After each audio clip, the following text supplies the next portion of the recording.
advice to all of us here? Because we all want, in some kind of sense, to combine our family life, what we do at home, with our careers. And it seems like you managed to work it out. Okay, well, a few words were popping in my mind's eye, and a few cards. I got your cards with me. They're sitting like right in front of me. I actually did a reading before I came on here, and I told everybody I was coming on here. But the Temperance card popped up in my mind. So moderation. I mean, that's something that I think is important. Even flow, of the energy, mind, body, and soul. I would say self-care.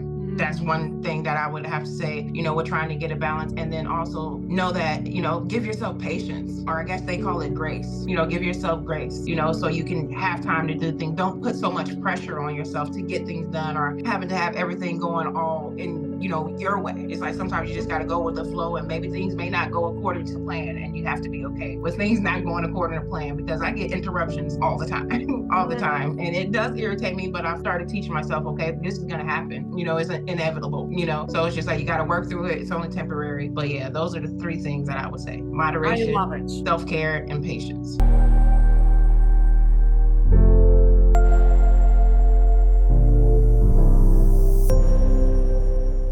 Hello, beautiful souls. Hello. My name is Yulia, and today we are hosting Tarot Divine in our podcast. She is a beautiful spiritual advisor, and she is a practicing, experienced tarot reader, a special treat for all of you. So, dear Tarot Divine, could you please introduce yourself maybe more, letting us know what you are currently focused on, what you are starting today, what is your main area of starting? All right, well, I am Tarot Divine, and you can find me on TikTok, but I am a tarot card reader. I've been reading tarot cards, well, probably about 12 plus years now. And I specialize in just general love and money readings. My thing that I want to provide to my following and just potential followers in the future is that I want to provide like spiritual advice, spiritual guidance. I want to say relief, but some form of relief. We know, some of that you got to do on your own. But I mean, I'm just here to help. I'm here to be of service to the world, pretty much. But then it's also, I'm here to heal myself. So I'm going through the journey, and I'm here to teach others or help others do their own personal spiritual journey. So speaking about the spiritual journey, how did it all start for you? Because you mentioned spiritual journey, spiritual advisor. So I know that we all here go through certain pathways, spiritual pathway here. And I'm really interested when this spiritual awakening really started for you specifically, and what was the trigger which allowed you to change that course of direction in your life and start doing those changes? Because I understand that we all kind of like bump into specific events here, which kind of like, oh, I need to change something in my life. And it seems like you were there. Right. Well, I mean, now that I think about it, there was actually two main events in my life that kind of triggered it for me. I've always been into like the supernatural and like ghosts and aliens and all that stuff ever since a young age. But I think it kind of started at age 12. And that's when I started getting into like candles and like just spiritual meditating. Like I was 12 years old trying to learn how to meditate and use candles and stuff like that. Wow. And then it kind of rolled over to like oracle cards. And I remember I got my first oracle card deck. It was like a flower deck. And I still remember, I actually still have it, to be honest. But I started out with that, and I started just practicing reading. I didn't know what I was doing, I'll be honest. I had no idea what I was doing, but I still did it. And then, throughout the time, like when I got older, I started dibbling and dabbling in other things. And then I had a scary experience, and I put it down for a little bit. So I was just like, hey, maybe this isn't for me right now. So I came back to it later on in life. I got pregnant with my son in like 2014. So really around that time, like when I was just at home, I kind of just said, you know what, I watched tarot card reading. I had a few favors back then. I was like, you know what, I could do this. I could read tarot cards. I was like, I see them do it all the time. So I kind of started learning, watching people on YouTube. And then one day I sat at my kitchen table. I got my index cards. I got my notebook, and I just started writing down, things. And then I kind of moved over to, that's when Facebook kind of started coming out and started becoming a little bit popular. And I started giving readings to my friends and my family, for free. I didn't charge back then. Like, why would I charge? I'm just starting it. So, but I started doing that. And then after that point, it kind of expanded. I got my confidence with reading, because I mean, it is kind of intimidating when you're giving people readings about their life and their situation. So I kind of had to learn how to do that, but I got my confidence. And then ever since then, I've just been building and creating and becoming bigger. Which leads me to Tarot Divine right now. How long you are in the tarot world? What'd you say? How long are you in tarot world? I'm in the tarot world, kind of like so 2000 and I say probably about tarot world, probably about like really into world. I'll probably say about 9 years because when my Wow, yeah wow. since my Oh son my was God, born. we have the privilege to really observe today this beautiful evolution of very experienced tarot reader guys. So we have a special treat today for sure. So now let's get deeper into that. So you mentioned that when you do those tarot readings for others, you kind of have to probably do certain cleanse procedures, right, with you, because it's a tremendous responsibility. And there was something in what you were saying that it is like that responsibility thing which you must instill in yourself before you do those readings. Is that correct? Right, exactly. Yeah. And you know what? When I was like first starting out doing tarot reading and stuff, I really didn't know much about protecting your energy and giving your energy and the reciprocation of energy and stuff like that. I've just like recently like really started understanding what that means, to give that energy, and with people coming in trying to feed off your energy and whatnot. So I mean I lately like I've been like I got my little sound bowls. I do sage, I do palo. If I feel like the energy is off, it's like I'll get little signs and synchronicities from like the universe, in certain ways, like my music will stop playing or I'll start getting interruptions like in the frequencies, like if I'm vibing and then all of a sudden it's like, I don't know, it's kind of weird to explain it, but I've noticed that when I do go and do readings, especially on live, there's a lot of energies that come in and out of there. All right. And it's like sometimes I can definitely pick up when there's somebody there who is either there to either try to test my intuition because they come in there and try to see if I'm legit, and then it's also those people who come in and they're trolling or they're being rude or they're just being nasty. And it's like, even though they're paying for a reading or getting a reading from me, it's just like they still coming in with that nasty energy. So I've So learned how like do you after deal with doing that? readings, what do you say? How do you deal with that? Let's say you have the client who came to you with that nasty energy, as you mentioned, with the energy which is negative, right? So what do you do in that particular situation? In that particular situation, like I've recently just had that happen in a live, and I really didn't notice like how like negative they were being like until like almost the end of the reading. But I did block them after that. But it's just like I have to correct them. Like if they're coming like rude and disrespectful, I'm like, hey, this is a safe space for everybody. You can't come in here with that negative energy, and I have to pretty much correct them because there's a way to present yourself when you come in here.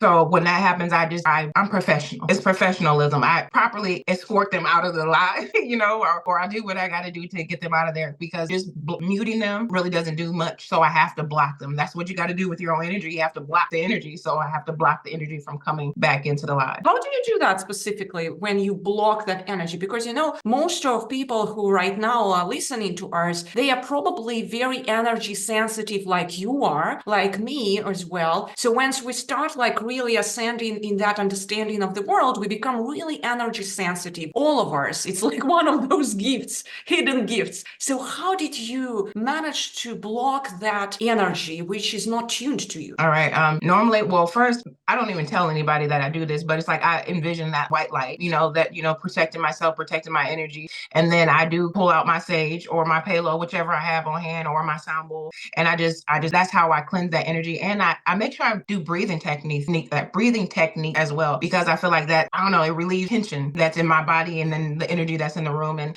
we just cleanse it, and everybody's just like in the chat being positive. So it picks back up after that. But you can definitely tell when those energies come in and out.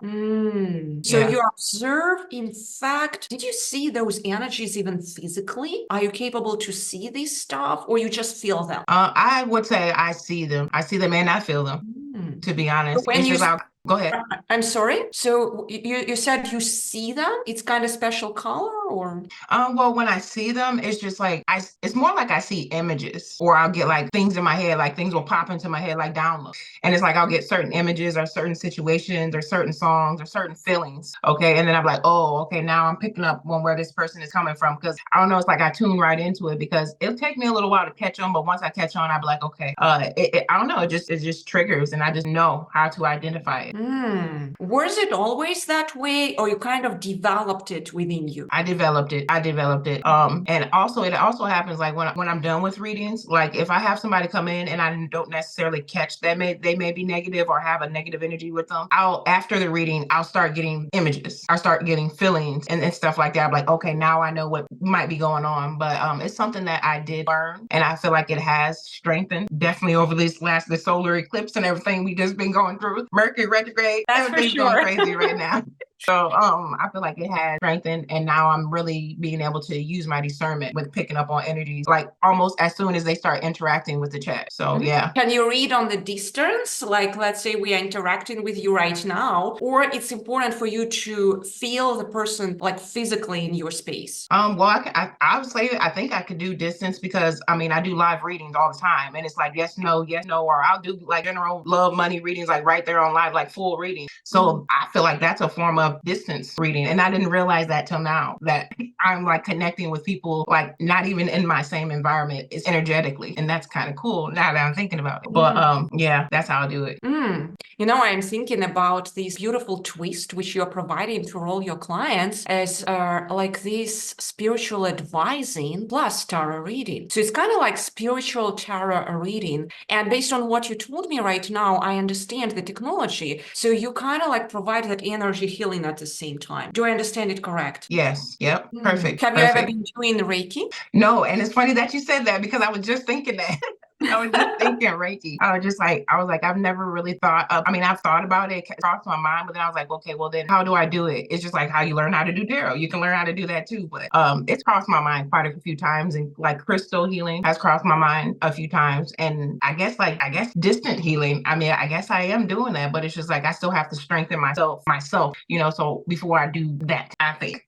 You know, I'm so honored to talk to you right now because honestly, when we go to a certain mastery in a specific craft, and I consider like tarot cards as like part of that craft, right? We start twisting it with certain areas of interest and investigation in our life. So, for example, you are twisting it clearly with energy, like energy healing, and that's what you call probably the spiritual advising. Do you mean something else under spiritual advising, or just like I would love just to clarify these things? I mean, if I'm okay, I don't know. I guess I just provide like spiritual advising to me is just providing like just giving advice and just healing. I mean, I don't know if you could reframe that or like say that again so I can understand what you're saying, I guess. What's the question? Yeah, so you told like spiritual advising along the tarot reading. So based on what I heard here, you kind of like provide this energy healing at the same time because Right. you know how to kind of like tune yourself to the person who is here, but you also know how to cleanse yourself from all your your energy and probably just to balance it out. Do you understand it correct? Right. Yeah, correct. Yep, that's exactly what I would say. That's exactly the process, honestly. So yeah.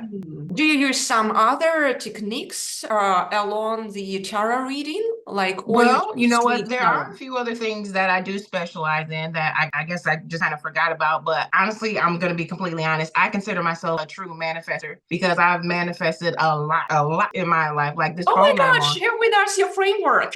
I want to hear that. Yes. I've manifested a computer, a phone, an iPad. Like the place that I'm living in right now, I manifested this place, and I have like a service that I offer about teaching you how to manifest. But I also have a service where I teach you what's preventing you from manifesting because. I mean, because a lot of people don't understand that it's a process to go into, manifesting. You can't just say, hey, well, I want this, and it's just going to show up. Like sometimes it's about how you're thinking and what you're putting out there to the universe. So I teach that, but I do teach people how I manifested. I have proof, and I show the proof to the people. Like this is what I've done, and I've done a lot of it. I won't lie. Do the manifesting journal, the 369 journal. I've used that, and I kid you not, I've manifested multiple things out of that journal. And I show people like, here, this is this date, this is what I did it, and then here it is, like right here. All right. So I keep telling them every time I do readings, like you are the creator of your own reality. All right. So if you want it, you can have it. Maybe it might not be here today, but it could be here next week, next year. You never know, but you got to keep visualizing that so it can come to you. So I guess I specialize in manifestation as well. Oh my God. So you're a powerful magician, I believe so. That's what Yes. we're talking about. Yes. That's Yes. hard, right? So Yep. I am super curious because you are not just saying it, it's kind of like you are living and breathing it. So what are the principles of effective manifestation? We all want The to be prince. magicians.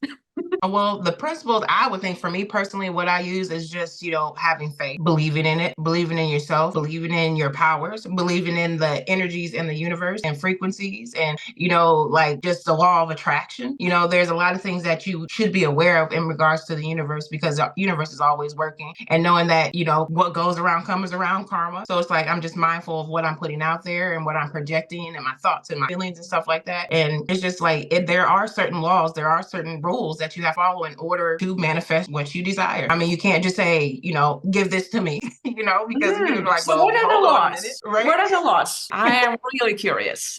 Right. What do you say? What are the laws for manifestation? The laws is just like I guess I don't know all the laws, but I know it's just like the law of visualization, the law of I just know law of what of visualization, the law of patience. I would say, I mean, I don't know. It's like I never actually wrote them down and thought about what the laws that I use or the laws that I follow to be able to manifest because I've just been doing it. I've never had to put it on paper. Right. Intuitively. I Right. would love to add one more law here. It's the law of clarity, right? So it's just like, now I am thinking about, let's say you are poisoned with your body and you're just like going like a crippled person through life. You have lots of poisons in the body. You cannot see what to manifest, but you have lots of wants. Now, clarity provides you that cleanse, right? So when we want just to live a vibrant life here, we want to cleanse first. Is that so? So what if we start with clarity? Right. What do you think about this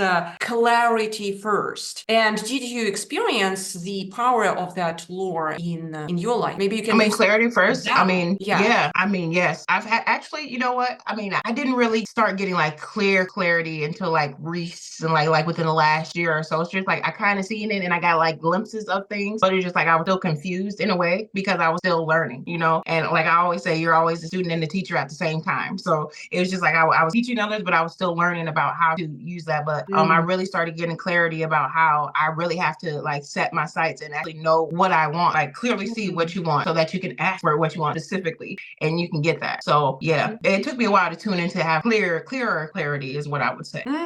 So how do you bring yourself and set yourself up for clarity? Let's say you go to tarot reading session. Obviously, you start from clarity, right? You don't want to top like certain types of mists and energies from others. You must also clean yourself. So is there some kind of maybe set of affirmations or steps or something what you do to balance yourself, to bring yourself to that clarity? Maybe some set of questions? I don't know. Your process. Well, yeah. I mean, actually, before I go into any reading or before I even go on to live reading, I do have like a little prayer that I say it's not too long, it's not too complicated, but it's something that I say in my head and I speak out to my angels, my ancestors, guides, universe, and all that stuff. And I just, say, anything that doesn't belong here is not welcome into this reading and things like that. And then I'll say that. And then that's how I'll go into the readings. And I won't lie, like I still have anxiety, like because I know I'm going into it's like going into like a boxing ring or something like that. And it's like you're going into all this energy. So it's like I got to prepare myself. And that's like I get nervous and I get anxiety, but I still go on and do it. But once that first few minutes is up, then, I'm a little bit cooler, but it's like I'm still a little bit hypersensitive, I guess I would say at that point in time. It's interesting that you mentioned here anxiety because like I was suffering throughout all my childhood and then adolescence, like period through with anxiety. I was even going to the suicidal modes, like, low. And I'm always interested in people who are dealing with the same thing and how do they bring themselves out of that anxiety mode. Probably you have some kind of toolkit for yourself, which works for you. Well, I really like this. I've noticed, like, I think this was like last year sometime, I realized that sometimes when I was going on live and I started like getting really nervous or I started sweating or getting confused, I noticed that was, to me, I felt like that was an anxiety attack or a panic attack, like right on live. And I don't know where it comes from. Sometimes it just happens, or maybe it's because all the energy that's coming in the room at that point in time, it's like, and then I have to log off. I have to log off to get myself, because I can't be on screen and everybody seeing me like literally having an anxiety attack, pretty much is what it is. So I just log off and then I get myself together. I get my energy together. If I got to come back later, people understand. The people that I, gravitate towards, or the community that I have, they understand like, hey, take care of yourself first and then come back. Oh, it's very powerful. It's very powerful, and I can fully connect to it because, I remember like how I was dealing with it, and it's still coming back here and there, like those weeds, So Yeah. it's always here, like, so we have to deal with those weeds of anxiety crippling here, like in your reality. Even if you manage to remove the big load of it, you always have to cleanse it. It's like if you allow the parasites in your body to flourish, they will take it over. Right. Is that Right. so, right? So it's a maintenance thing. So what I found for myself is also, like you mentioned, a log off. So whenever I feel like that, like that feeling that, oh my God, I have this problem with my chest, I cannot breathe, or certain like sensations in my belly, I feel it's coming. I feel it's coming. Or the depression, let's say, it's another level, when you are not interested in life. Is it something reminding you about something? So it means too much knowledge, too much add-ins are in my reality. Not so long ago, I read in TarotDivine33, there is a powerful book like this, a very small one. It talks about how we have to bring ourselves back to that balance, clarity, like the Tao way of creation. Interesting enough, it reminds me Tarot. Tower, right? Yeah. So Tower Right. of Tarot. So, Yes. and it was talking about the importance of that balance. And if we talk like your language right now, it's literally logging off, like turn off everything, because you add more knowledge, you learn to kind of like find the solution for your problem, but it adds to your reality and it feels more pressure. So I Right. also turn myself off because I want just to bring myself back to some kind of emptiness. And I can relate to what you say so much. Right. Yeah. And sometimes when I do come back from that, from that break, it's just like I feel like I have to, like, I'll go back on, but it's like I have to redeem myself. And that kind of sounds weird because I feel like, I don't know, maybe I let some people down, even though I know I haven't let anybody down. Like, I know I haven't, but that's just, I guess, what I feel. So I go on there and then I'm like back at it. And then that's like the flow start going. People are coming in, it's vibing, like everything's flowing the way it's supposed to flow. And it's just like I have a good ending. Now, usually I do well on those days. But yeah, I do redeem myself after that. Sometimes I might just sit and think about how my days went, but I notice, like, if I sit in that energy for too long, I get angry or I get depressed or I get, like, down on myself. So I try not to stay in that energy for too long. But I know you have a child, right? What'd you say? Do you have a child? Yeah, I have 4. Oh my God. So how do you manage to log off? Explain to us. Whew, it's hard. It's hard. It's hard to like, because my business, like the business that I do, tarot card reading, it's hard to be a mother and still have my own career, with tarot card reading and spirituality and stuff like that, because I'm a mother first, so it's just like I have to take care of those things and I have to make time to, go live. And that's why people are like, well, why aren't you live? Why aren't you live? Why aren't you making more video? Why aren't you putting it? It's because I'm a single parent too. So I mean, that makes it even more hard. Yeah. So and then I also have a 9-year-old and he's on the autism spectrum. So I'm like, I got all these things coming at me, and it's just like, and I got teenagers.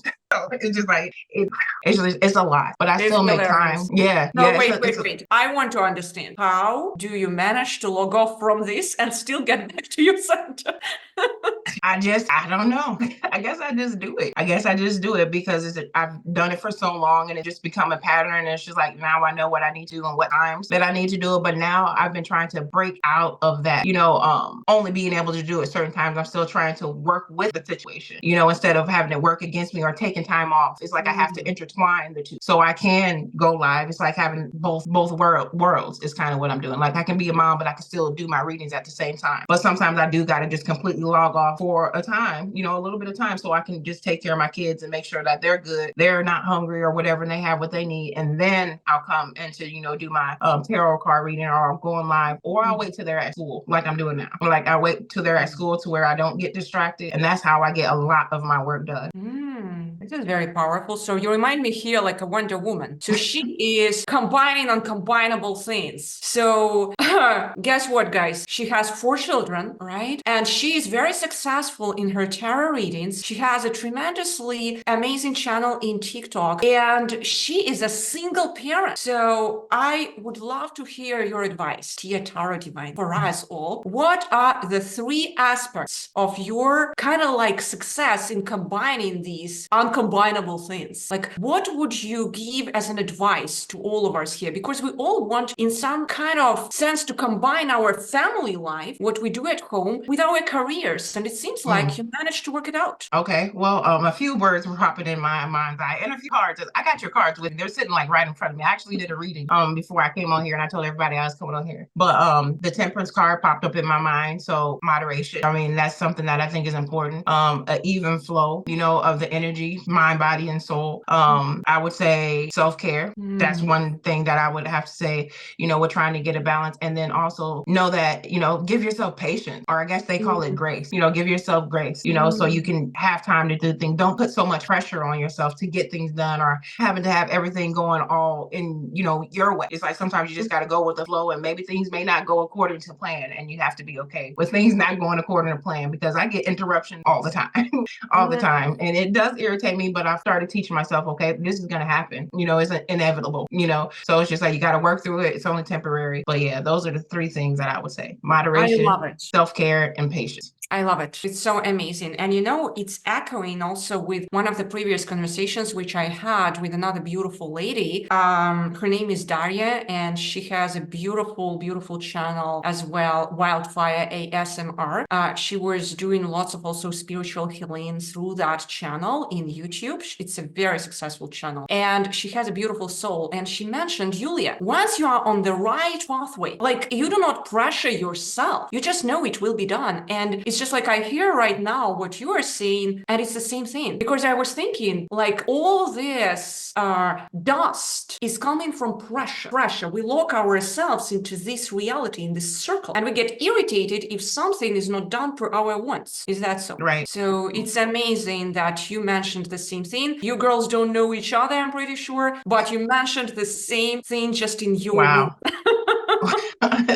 And I believe so when we go to any kind of, let's say, panic attacks, anxiety, I don't know, depression, it's all about that pressure of the external world, of the external demands, right? And then we need that guidance. And then we come to people who can help us with that. Let it be tarot readers, or we go to some energy healing, or we go to a twist of both, or whatever, and we search for that clarity, for that guidance. But again, I want all of us here to have that clarity, that we start from clarity, we start from balance. Because imagine if we, let's say, like, plant the seed in not a nourishing environment, like, and it is like this, what will grow out of it? Something tangling. It will break. But if it is stable, right, what will be out of that? It's very aligned with temperance. Is it so? Yeah. And I'm also thinking about like in the traditional tarot, I'm thinking about like the seven of pentacles, because when I do give readings, I say, it's important to continue planting seeds, but not only do you plant those seeds, but you have to nourish them. You have to take care of them. Okay, because those are like, they're just gonna die. They're not gonna grow. All right. So what's the point of even doing that? But just invest in yourself first and foremost, but make sure you're investing in your garden so that it continues to grow or flourish, is what I would say. Oh, I love it. Investing in your garden. It is so amazing. It feels like, investing in my garden, but also it expands, investing in the garden of life. Right. Yeah. Whomever you deal in here, you kind of like, I had the same thing. Like, many times, like, I'm just giving things away. My husband keeps asking me, like, how are you doing it? Do you expect maybe something in return? And she's like, honey, I just give to life. I know it will bring me back. I just invest. And then you said investing into garden of life. Oh my God, it's so speaking to me right now. Yes, very much so. Yeah, because masculine principle, guess what? It's very transactional. It's like it's our brain. And then I keep explaining to my husband, hey, honey, you can just give to life. It's okay. Right. Right. Beautiful. And like, I mean, now I'm sorry, I keep thinking over these cards, but as we're having conversations, like, the cards are like popping up in my head, and you're talking about, reciprocity and stuff like that. Then the Six of Pentacles, when you're helping others, it's like you're giving to, others, you're giving service, but then you're getting blessed by the universe, because you're helping others. Okay. You're making it balanced. All right. So, because it has the scales in that card, it does have the scales. Yes. So. Yes. So yeah. One of those hermetic principles, in fact, I really love that as a as below, right? So everything is zeroed out in the end of the day. So we kind of like bounce back our goodness to ourselves. And when somebody is saying to me, Yulia, why you are giving that much? And I really was like this since childhood, just like, don't you want just like to do it expecting something from return? She's like, you are nuts. Which kind of return you are talking about? For me, it's obvious that it will bounce back to me. Right, exactly. Yeah. Oh my God, it's so amazing that we are synchronized with you that way. And I'm pretty sure it will talk to so many right now. So, dear beautiful souls, whenever you want more gifts in life, principle number one, give gifts to life. Right. Right. So tell me one thing. What's next in your spiritual journey? You know, what's next in my spiritual journey is like, honestly, I'm gonna give you my honest answer. I don't know. I don't know what to come. It's just like I can think of what I want it to be, but I know there's gonna be unexpected things that still haven't been revealed to me yet because I'm not supposed to know. You know, I'm not supposed to know, like, I mean, I'm I guess a fortune teller, or I can read the future, or whatever the case may be.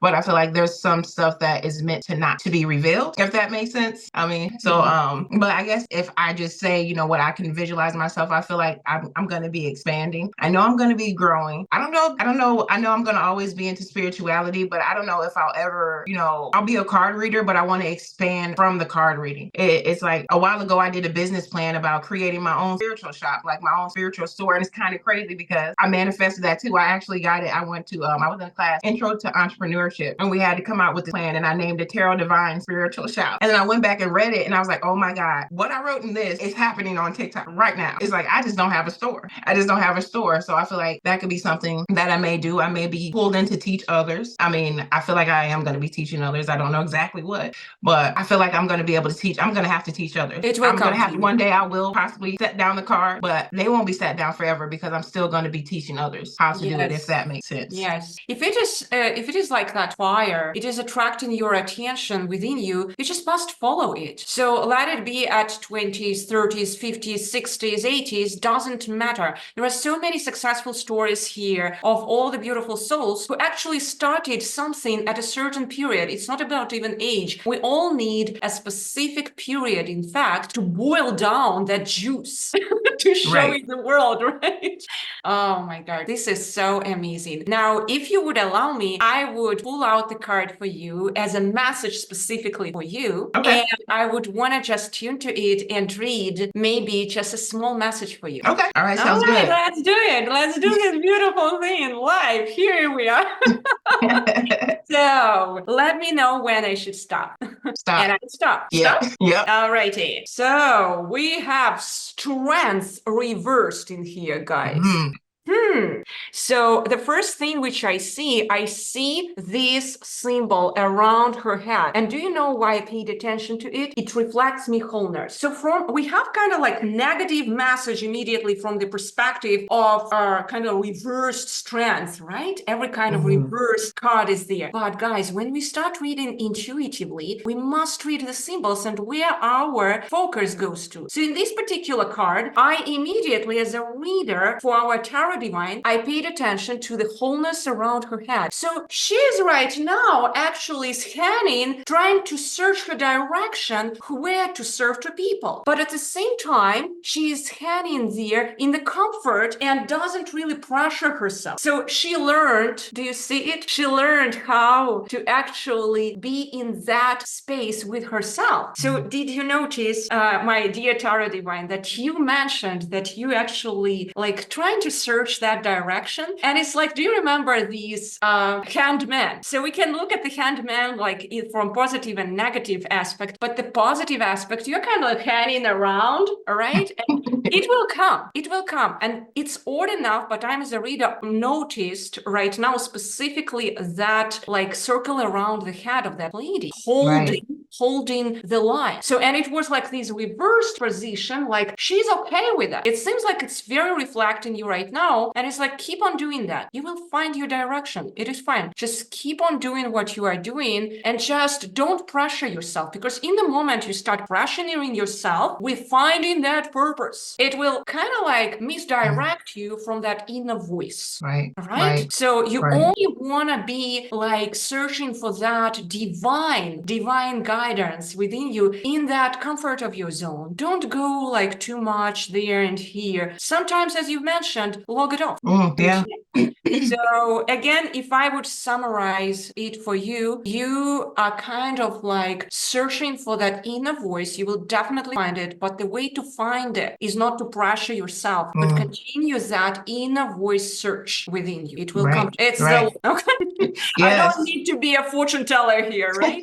So guys, right now you observed how you can read reversed cards and not be afraid of them, okay? Right. Yes, yes, yes. I try to tell people, you know, they're not always bad. It's just how you interpret the card. But you did hit on a few pointers about the getting in the flow of things or finding my position or what my purpose is, because with that the shift of the, you know, solar eclipse and everything, I felt like I kind of like was like floating, like, and I was like trying to get into a wave, if that makes sense, so I can catch on to it. And then you're talking about you know, not pressuring myself. Like before I actually went on live that day, I said, don't pressure yourself with these readings, because you know, you expect people want to expect a lot out of you. So it's like, don't pressure yourself. Just go ahead and do it. It may not be perfect, but you know, you can do it. And with that, you know, trying to find my purpose, find my way, it does kind of affect my confidence in some way, because sometimes I may not think like I'm ready for it, or you know, I have the strength to do it, or the confidence to do it, or whatever the case may be. So I mean, that card does make sense with it in the reverse. That's how I would interpret it. And then some of the things that you said, you can reverse it back to the direct just by following that theme, your inner voice, without pressuring yourself, right? So the way it is reversed, it can become direct. So it is another way of reading. In fact, you stop reading these cards based on just these collective consciousness books. And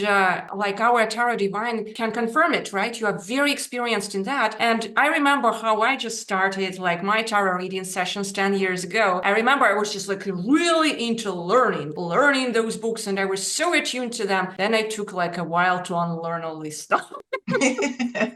Right. Did you go through the same thing? Well, you know, I honestly, when I actually do teach, well, I taught tarot lesson 101. Like I said, I think I might be meant to teach, but it has been a few times where I do have a tarot lesson 101, and I'll go on live and I'll teach people about how they could learn how to read tarot from themselves, and not, you know, don't try to, you know, memorize everything in the book, because there is a such thing as too much information, you know, and, you know, too much areas where you can go to get information. I said, learn the traditional meaning or learn the general meaning, but also develop your own intuitive meaning of the card, because what you might feel of the card may not be what's in the book or what people may be saying about that card. Okay, form your own interpretation is what I would say. It speaks so much to me, because guess what? If we again look at this circle around her head, it creates pressure. Every new adding creates pressure. So what I experienced after just learning already too much pressure, and I was addicted to that. It's just like you start learning a new language, you learn so much grammar, you know, but then you still cannot speak. You cannot speak, you know? Yes. Yeah, you have to immerse yourself into the environment. I remember I was learning French, so I had to live in France for a while just to pass my test to Canada, to move here. And then I just realized I learned too much grammar. I have to start speaking to people, you know, intuitively, something. Yeah. Yeah, I really love it. So, my dear Tarot Divine, it was such a pleasure today to have you. I would love only to ask you in the very end, could you give a piece of advice to all our beautiful beings here who are listening to us today? What would be the one thing you would give them as a gift today to succeed in their lives, to move forward, to feel that progress? Because it seems like we are having here Wonder Woman in front of us. Right. I would say be your authentic self.